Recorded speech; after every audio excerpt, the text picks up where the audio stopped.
One day, I came home and found that my husband had disappeared and left without a trace. A few days later, I found out that him and my sister had eloped. That was 12 years ago. He recently contacted me on the phone, stating, "I'm coming to my home with my wife, and you are in my way. Get out of my parents' house." He was annoyed that I was living at his parents' house.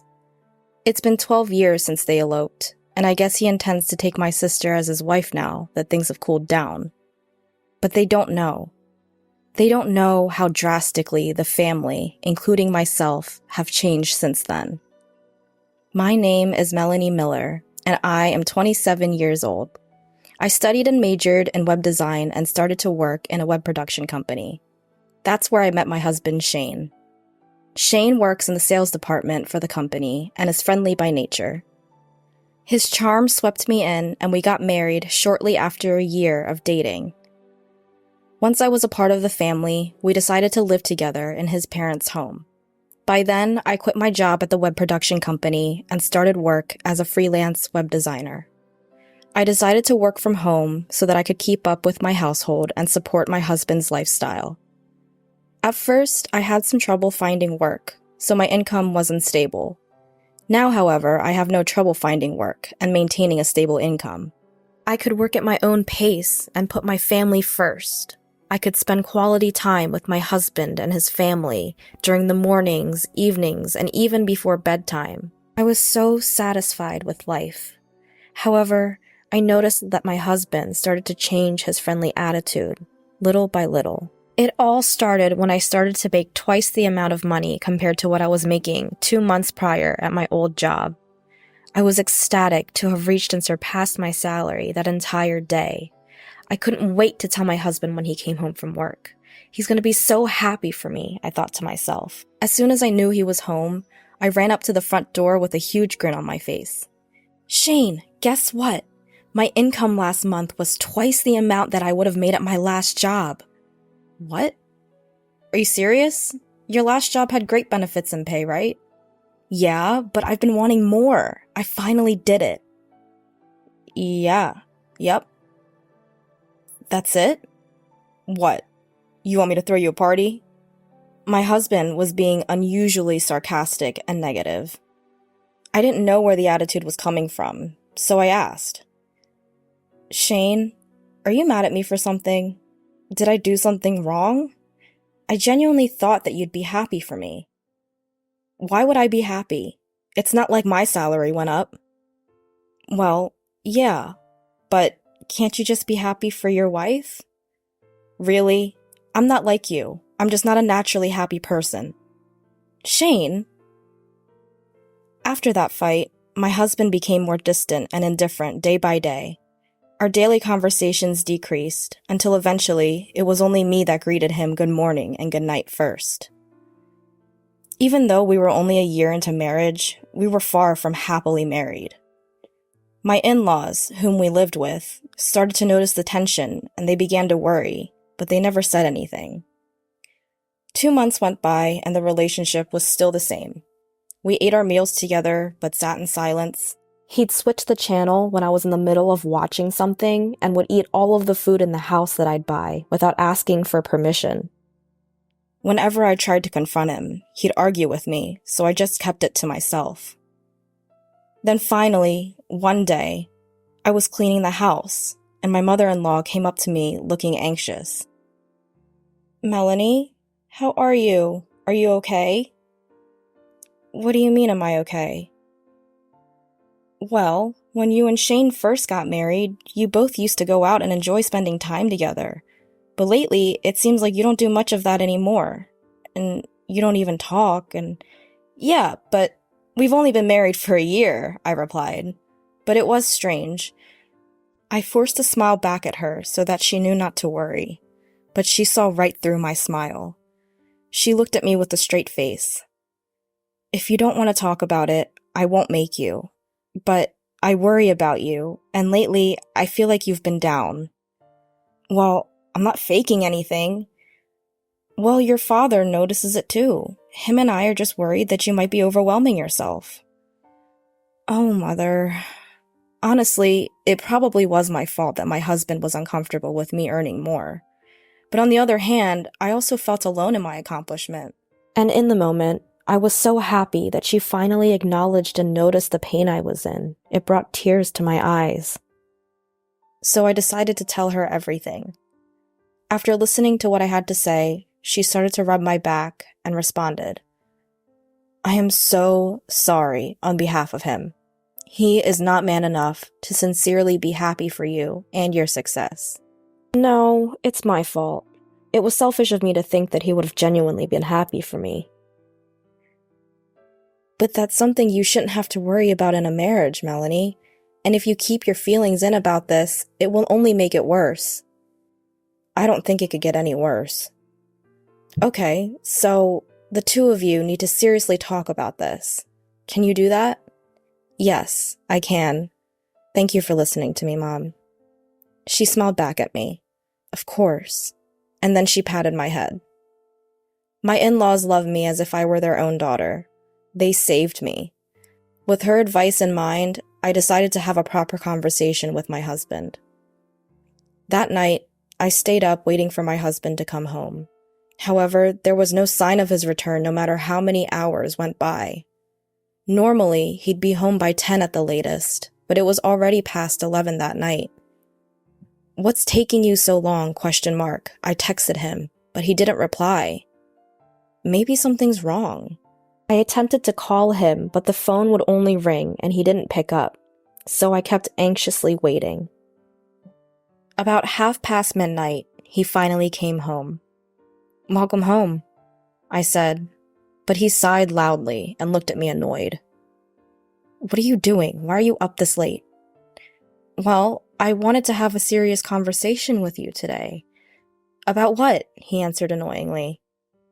"This all started between us because of my new salary, right? I mean, I probably should have kept that to myself. I'm sure it hurt your ego." As soon as I said that, a chill ran through me. There he was, in front of me, with a cold look on his face. I was frozen in fear. He replied hatefully, "There's nothing to talk about, and it's pathetic that you're waiting up for me to come home." "I'm trying to have a better relationship with you, Shane." "That's the problem, clearly. I made a mistake in finding the right partner." "No. I'm tired from working overtime. You don't get to talk because all you do is sit around at home all day." My husband stormed past me and went upstairs to the room. I couldn't get myself to move until I was sure he was fully upstairs. Why was he even talking to me like that? I just want to live a normal, married life. My mother-in-law had given me the push that I needed, but nothing had been resolved. Regardless, I don't want to push another conversation with him after that attitude. I felt like he completely invalidated me as a person, so my heart grew bitter. 2 more months went by, and we didn't talk. The days were long, and they passed by in a daze. That was when I came home one day and found that my husband was gone. I looked in his room and had a weird feeling. I thought, what? Shane's room is never clean. Shane is not a clean and tidy person, to say the least, but his room was surprisingly clean. The clothes in his closet and his suitcase were gone. I finally realized that he moved out of the house. I rushed to call my in-laws, but their phone was either turned off or disconnected. My sister Mimi then called me while I was still panicking. "Hi, sis. Long time no see." "Mimi, I can't talk right now." "Your husband isn't there, is he?" "What? How did you know that?" How did she know that? Something's not right here, and she proceeded to tell me the truth. "I'm with your husband right now." "What? What do you mean?" "Well, I was just at the bar, and I saw him there, coincidentally. We had a drink, and then he said you guys weren't really getting along." "Mimi, no! You can't be." "I am dating him, and we're going away to get married, so don't try and stop me." "Going away? Don't be silly. Bring Shane back home now." I'm sorry, I can't. I've actually had these feelings for a while now. Plus, he's tall and handsome. I'll take him. Then the phone went silent. I tried to call her back so many times, but she never answered. Instead, she sent me pictures. There were dozens of photos of them together, going on dates, smiling. Either way, it was not something I enjoyed looking at. A few days later, I received his signed and completed divorce papers. I called his job, but they told me he'd already resigned. I knew that I didn't deserve to go through this alone. I told my parents and in-laws about the situation and asked for their support. So, apparently, Shane and Mimi are together now. He quit the company on his own, and now he's making me sign the divorce papers. Everyone was speechless. Then, my father-in-law started to speak after processing. Melanie, I am truly sorry for our stupid son. I don't expect you to forgive me. Matter of fact, you don't have to. Oh, Father. And unfortunately, I cannot forgive your sister either. You are like a daughter to me. I cannot forgive them for hurting my precious daughter. Everyone agreed with him in this. It was at that moment, when all of us completely changed how we felt and thought about Shane and Mimi. My in-laws were considering moving into a new house at the time. After the situation, they claimed, I don't want anything to do with my son ever again, and they moved houses without telling him. My parents have also decided to cut ties with my sister. If she were to ever come back, they said they'd pretend as if they don't know her.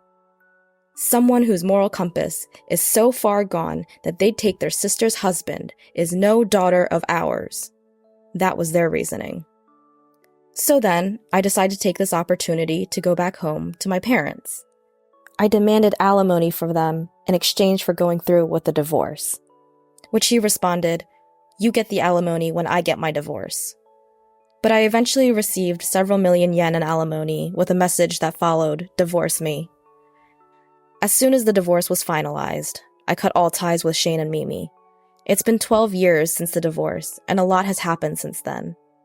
My in-laws tore down the house we all lived in and even sold the land. I have become more well-known as a web designer, and my salary is much higher than it used to be.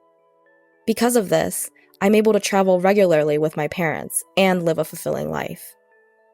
Today, while I was working, I received a call. I picked up without looking at the caller ID, assuming it was a client.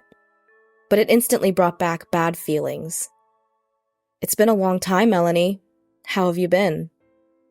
Shane? I knew you'd remember your ex-husband's voice. He's talking nonsense, just like before. What do you want? 12 years and now you want to talk? I could hear him chuckle.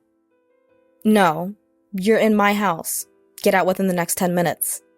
What? What are you talking about? We're in some financial trouble. Anyway, I'm on my way there now. I'm bringing my wife home to my house. You can get out of my parents' house now. Apparently, he still thinks I'm living with his parents. He really thinks that after 12 years, things have cooled down and they'll finally be accepted. In the background, I hear, "That's right, get out of there," coming from my sister. But they really don't know.